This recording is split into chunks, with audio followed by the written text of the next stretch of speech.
Hey YouTube, what's going on? I'm Greg. Welcome back to my machine shop.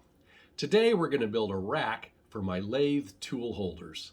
Some people are more organized than others, and I have a tendency to finish one project and get excited and jump right into the next one without taking the time to put away my tools or develop a more organized work environment.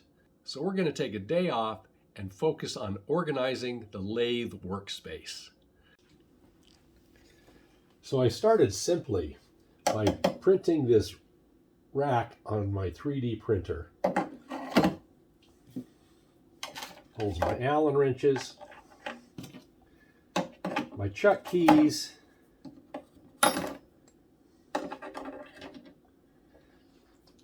very simple. I designed it with magnets to stick to the side of the lathe, but they weren't strong enough. I kept knocking it off, so I just used double back sticky tape, and that worked really well. If anybody's interested, I'll put a link for this below.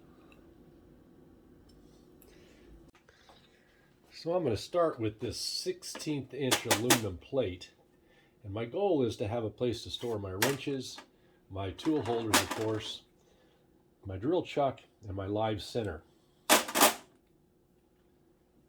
The idea being, I have these little 3D printed tool holders that the tools will slide into, and these will be organized, and these are then screwed to this aluminum plate. That's the concept. Let's look at a 3D model of how we want to cut out this aluminum plate. Okay, so this is my concept for the tool holder rack. This is a piece of 16th inch aluminum with a couple of bins in it. There's 5 holes here that secure the rack to the backsplash guard. These tool holder holders are secured through holes here.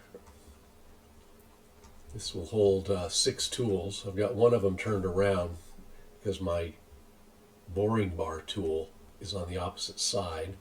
A couple of holes here for the drill chuck, live center, and I'll come up with a rack that I'll secure to the front of this piece here for the wrenches. So here's the drawing I threw together for this sheet metal part. This is the flat pattern here that shows me the location of the holes and hopefully enough dimensions to cut this out. So let's take this print out to the workshop and make this aluminum part.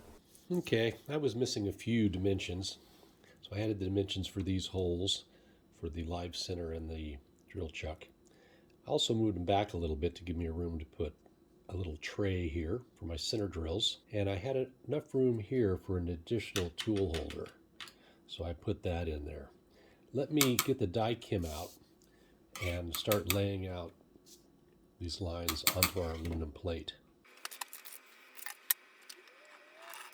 Here I'm using my calipers to scribe the lines. It's a technique that works quite well when absolute precision isn't required. I also mark the center point of the holes and then use a center punch.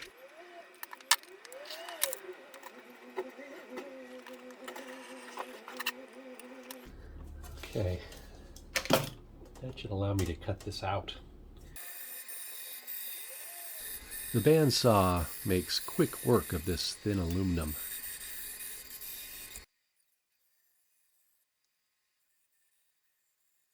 I need a mark here to know when to stop the cut.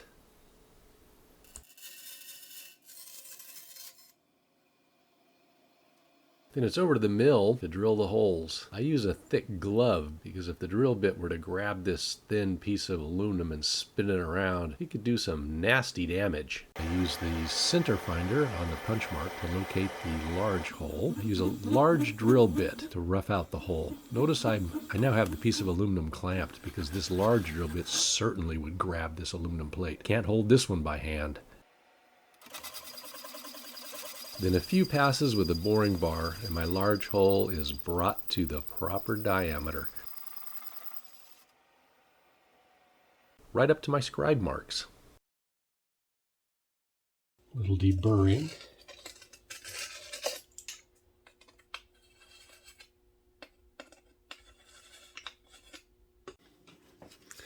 All right, put in a couple of bins, clean it up, maybe paint it.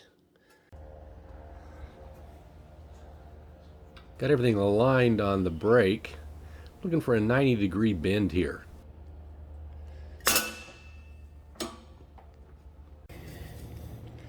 Well, that didn't work.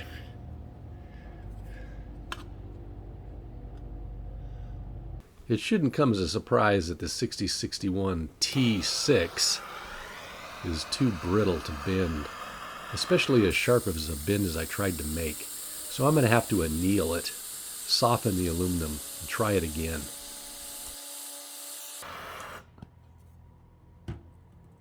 I also put some scrap aluminum on both sides of the plate to give me a larger bend radius. I'm using a paper template here to get my bend angle correct.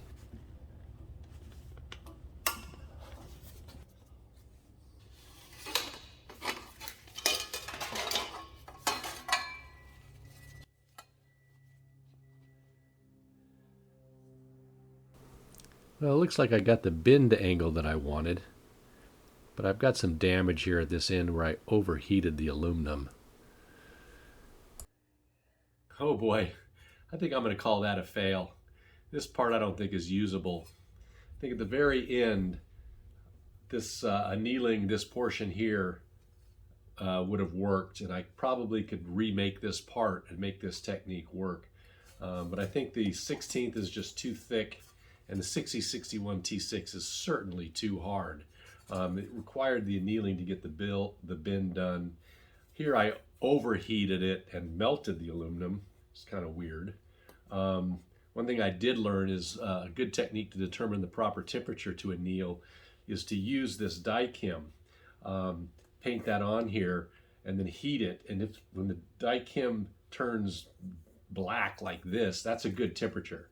So this end here was a good temp, right in here was a good temp. This was overheated because it actually burned off, and over here the die kim burned off. That was overheated as well. So that'd be a good indicator. I think what I'm going to do is I'm going to rethink this. I'm going to use this part here. So I'm going to probably cut this off, use this part here, and then use this extruded aluminum, mount that some way on the back of the lathe splash guard, mount that plate to this, and then use this channel to be able to hook other things into. So let me give that a little bit of thought, and I'll get back to you and try to finish this thing off. So here you can see I've mounted a couple of aluminum angles on the back of this splash guard that the extrusion will be mounted to.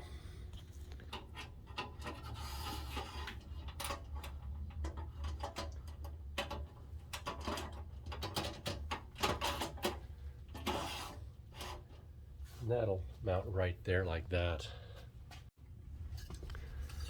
And then here, made a couple of really simple 3D printed spacers, essentially. It'll allow me to mount this to that extrusion.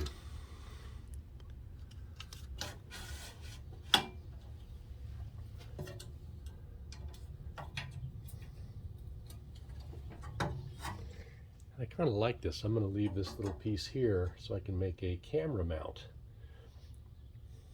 It'll be kind of cool. And there we have it.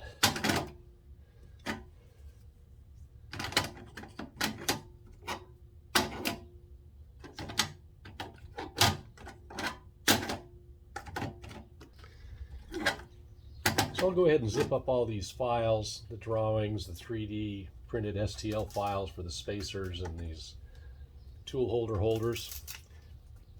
Throw it up on my Patreon page for anybody who's interested. Okay, I'm Greg. Thanks for visiting me in my machine shop. Until next time, take care.